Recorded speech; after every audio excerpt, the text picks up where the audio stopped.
Welcome back to the smartest year ever. No days off. Let's get into it. Final month of the year, and we're starting it off with Cognitive Bias Week. What a catchy name. That's what a cognitive bias is, in case you were wondering. And I think I'm going to end up calling it Brain Hack Week. That's some marketing for you right there. That's a little catchier. A little on the fly change there. Just came up with.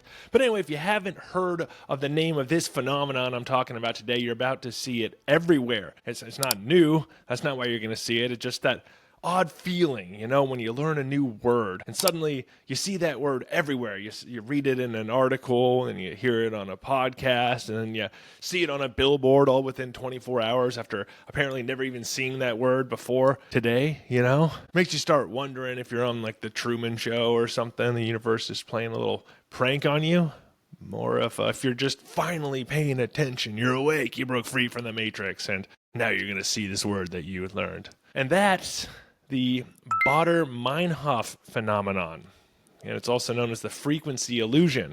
It's that mental hiccup when you learn something new and then you see it everywhere all of a sudden. And despite Baader-Meinhof sounding like it's named after the neuroscientists who discovered it, its roots are actually not from academia at all. The term actually comes from a 1994 letter to the editor in the St. Paul Pioneer Press, where a reader wrote in describing how he just heard about the Baader-Meinhof group, which was a radical German terrorist organization from the 1970s. And he was like, whoa, I just heard about them twice in a short span after never hearing about them in my life previously.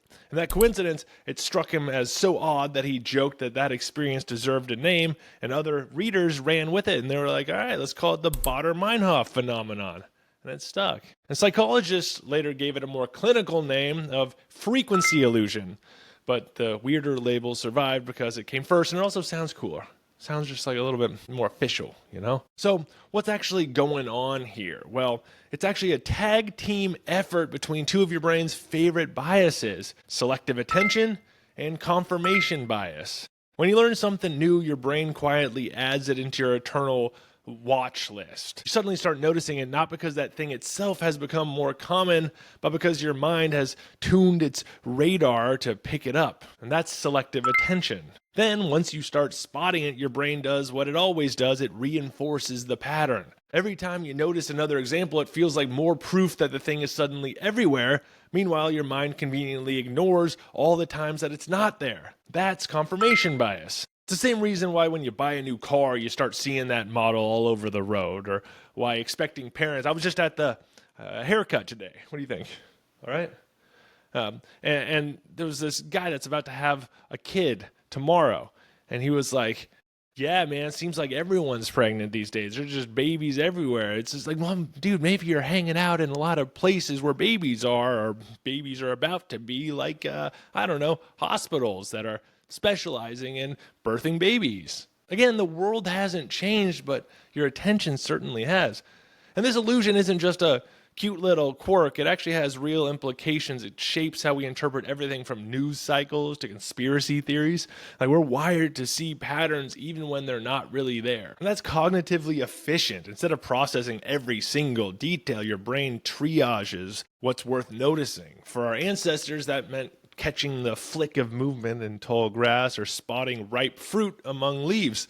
Attention to novelty meant survival. And today, that same wiring flags a new car model or trending topic as important. The brain rewards this vigilance with a jolt of dopamine, reinforcing the sense that you've discovered something meaningful. In other words, frequency illusion is your survival hardware operating in a modern environment. It's just looking for saber tooths everywhere, but instead it's just finding a new word you recently learned. And marketers love it. Once a brand name enters your awareness, Brain Hacks Week. Every repetition after that feels like validation, Brain Hacks Week. And that's why it's nearly impossible to unsee an ad once it's lodged itself in your mind. So there you have it. The next time you catch yourself spotting a new word, song, or idea everywhere you look, remember, the universe isn't just winking at you. It's just your brain showing off how easily it can fool itself. Hey, 30 days left in the smartest year ever. Go check out my sources, which can be found in the YouTube description. Leave me a comment, rate, like, subscribe. Share this with someone who likes this sort of thing. I'd really appreciate that. Go check out the short version that I do of all of these across social media. You can find me at Smartest Year Ever for that 45-second condensed clip. And in the meantime, stay curious and stay clever on our quest to become the world's greatest conversationalist. More Brain Hack Week coming for you tomorrow.